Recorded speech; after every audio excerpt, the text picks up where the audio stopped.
রান্নার মাঝখানে পাতিল থেকে তোলা এরকম কষা কষা মাংস খেতে কার ভালো লাগে? আমার তো ভীষণ ভীষণ ভালো লাগে। স্পেশালি যখন গরুর মাংস রান্না করা হয় তখন আমি এভাবে পাতিল থেকে তুলে একদম হাড্ডিগুলা যে আছে না, হাড্ডির পিসগুলা, ওইগুলা এভাবে কষা কষা খেতে আমার অনেক ভালো লাগে। দেখতে পাচ্ছ যে আমি অনেকগুলো হাড্ডি নিয়ে আসছি, সাথে আছে সালাদ, টমেটো, পেঁয়াজ কুচি আর লেবু ছিল, লেবু উপরে কচলিয়ে দিয়েছি। আর এই খাবারটা কিন্তু ভীষণ মজা। হে এভরিওয়ান, আসসালামু আলাইকুম। কেমন আছো সবাই? আশা করছি সবাই অনেক বেশি ভালো আছো। তো দেখতে পাচ্ছ এখানে বড় বড় লম্বা বেগুন, মানে মাঝখান থেকে চিড়ে নিয়েছি। বেগুন ভাজা করা হবে। এখানে কাঁচা মরিচ আছে, তারপরে পেঁয়াজ আছে। অবশ্যই তোমরা ভাবতেছো কেন এইভাবে কাটা হয়েছে। আজকে বেগুন ভাজা করা হবে। আর বেগুন ভাজা কেন করা হয় আর কিসের সাথে খাওয়া হয় তোমরা গেস করতে পারছো? হ্যাঁ, আজকে খিচুড়ি রান্না করা হবে। রাতের বেলা হুট করে আমার ক্রেভিং হয়েছে যে আমি খিচুড়ি খাবো। তো বাসায় সব যেহেতু ছিল, তাইলে কেন নয় যে এখনই রান্না করে খাওয়া যাক। আর খিচুড়ি রান্না করতে তো বেশিক্ষণ সময়ও লাগে না, খুব অল্পতেই সময় রান্না করা যায়, অল্প উপকরণে রান্না করা যায়। তো এখানে ডাল চাল ভিজিয়ে নিয়েছি, এগুলো চিনি গুঁড়া চাল। আর খিচুড়ি আমার চিনি গুঁড়া চাল দিয়ে ভাল লাগে। তো আজকে ভুনা খিচুড়িও না, লেটকা খিচুড়িও না, মাঝামাঝি একটা টাইপের খিচুড়ি করা হবে। আর এই খিচুড়িটা আমার অনেক বেশি প্রিয়। তো আদা রসুন ছিল না ফ্রিজে, তো সব কিছু একসাথে এখন ব্লেন্ড করে নিব, তারপরে রান্না বসিয়ে দিব।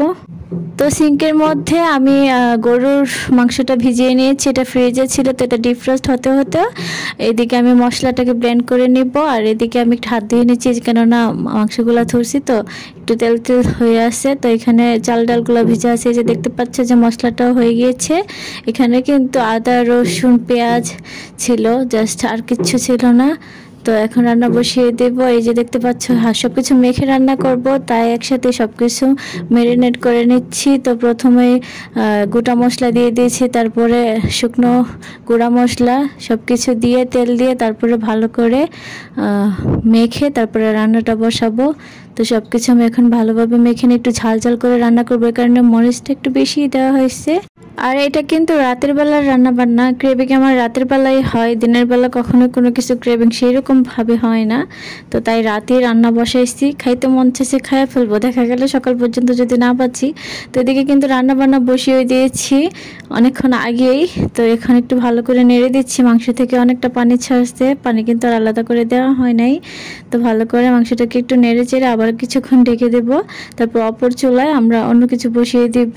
তো ঠিক আছে, এটা হতে থাকুক। এখন আমি খিচুড়িটা বসিয়ে দিব। তো খিচুড়ির জন্য আমি এখানে কড়াইতে পেঁয়াজ, তারপরে গোটা মশলা সব কিছু দিয়ে নিয়েছি। এখন এগুলোকে একটু ভালো করে ভেজে আজকে কষিয়ে, মানে মশলাটাকে কষিয়ে খিচুড়ি রান্না করা হবে। একদম মানে নর্মালি মানুষ যেভাবে রান্না করে সেভাবেই আর কি, মানে ইউনিক কোনোভাবে না, ঘরোয়াভাবে রান্না করা হবে। তো পেঁয়াজটাকে এখানে এখন ভালো করে তেল দিয়ে কষিয়ে তারপরে মশলাগুলো দিয়ে দিচ্ছি। সব মশলাগুলোকে আবার পেঁয়াজের সাথে কষিয়ে তারপরে হচ্ছে চাল ডালগুলো দিয়ে দিব।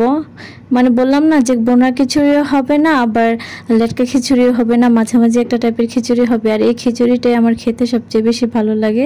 তো এখন চালগুলা দিয়ে দিচ্ছি, চালগুলা দিয়ে তারপরে একটু ভালো করে কষিয়ে দেন পরিমাণ মতো পানি দিয়ে দিব। আর গরম পানি অবশ্যই দিব, এই জন্য ইলেকট্রিক কেটেলে পানি বসিয়ে দিয়েছি। এখন মশলার সাথে ভালো করে চালগুলো মিশিয়ে নিচ্ছি, তারপরে লবণ দিয়ে দিব।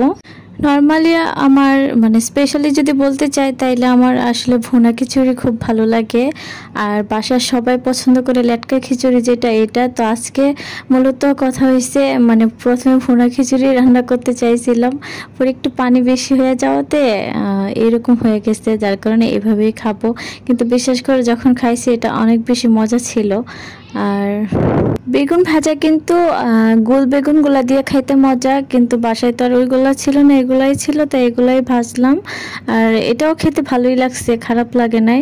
তো এদিকে কিন্তু গরুর মাংস আমার প্রায় হয়ে গিয়েছে, তো এখন চুলা থেকে উঠিয়ে নেব। আর এখানে খিচুড়িটাতে পানি দিয়ে দিয়েছিলাম, তো পানি টেনে আসলেই তারপরে উঠিয়ে নেব। তো এখন বেগুন ভাজা হচ্ছে। দেখতে পাচ্ছ। আর পেঁয়াজগুলো যে দেখতে পারলে যে প্রথমের দিকে, তো ওই পেঁয়াজগুলো কিন্তু মানে ভাজা হবে। এটা কিন্তু এভাবে ভেজে খেতে অনেক মজা, বেগুনের তেলে। তোমরা বাসায় ট্রাই করে দেখতে পারো। আমি একটা জিনিস খেয়াল করে দেখছি, যেদিন যে জিনিসটা খাওয়ার ক্রেভিং হয়, যদি হুট করে রান্না করা হয়, তো এই খাবারটা না খেতে অনেক বেশি মজা লাগে। এই জিনিসটা কিন্তু অনেক মজা ছিল। আর এখানে সালাদ কেটে নেওয়া হয়েছে। তো এখন দেখতে পাচ্ছি যে রান্না শেষে আমি তড়িঘড়ি করে খেতে বসে গিয়েছি। আর এখানে সালাদ কুচি নিয়েছি। এই সালাদটা আমার অনেক প্রিয়, শসা থেকে টমেটো সালাদটাই আমার বেশি ভালো লাগে। তো এখন আমি খিচুড়ি দিয়ে খাচ্ছি। কি মজা যে ছিল, আলহামদুলিল্লাহ। তো এখানে আমি বিফ নিয়ে নিয়েছি। বিফে বেশিরভাগই হাড্ডি ছিল, আর এই হাড্ডিগুলোই খেতে বেশি মজা লাগে। তো যাই হোক, তোমরা সবাই ভালো থেকো, সুস্থ থেকো। তোমাদের সাথে দেখা হবে অন্য কোনো ব্লগে। আর তোমাদের কি রাতের বেলা এরকম ক্রেভিং হয়, আমার সাথে শেয়ার করতে পারো, আমারও খুব ভালো লাগবে। আমি জানি প্রায় মানুষের এটা হয়, মোবাইল টিপতে টিপতে দেখা যায় যে এটা সেটা খাওয়ার খুব ইচ্ছা হয়। এই যে দেখো, বিদায় নিতে নিতেও তোমাদের সাথে কত কথা বলছো। বিদায় কিন্তু নিয়ে ফেলছে আরো কয়েক সেকেন্ড আগে, তারপরে আবার বেশি কথা বলতেছে তোমাদের সাথে। সত্যি কথা বলতে খিচুড়িটা কিন্তু আসলে খুব মজা হয়েছিল। তোমরা বাসায় এইভাবে ট্রাই করো।